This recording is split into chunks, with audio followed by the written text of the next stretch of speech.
Laurent Bouillot est tailleur de pierre. Sa spécialité, la restauration de monuments historiques.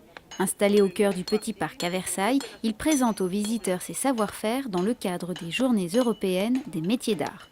Cet événement annuel, organisé partout en France, invite le public à découvrir pendant 3 jours des métiers d'exception. La restauration en cours du bassin de la Tonne est l'occasion pour les visiteurs d'échanger avec les artisans d'art sur leur technique, l'héritage de savoir-faire élaboré au fil des siècles. On essaye toujours de se conformer à la taille d'époque, d'être au plus près de ce qui se faisait.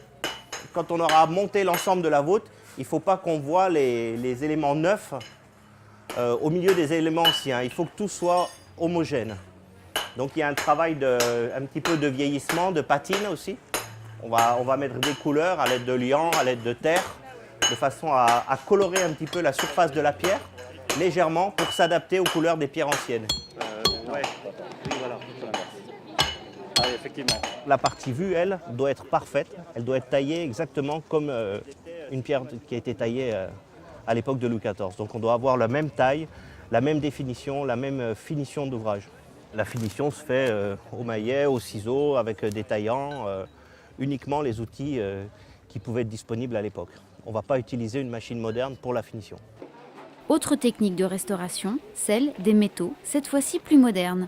Philippe Pagnon, chaudronnier, œuvre à la conservation du décor sculpté de La Fontaine qui abrite les habitants des Marais.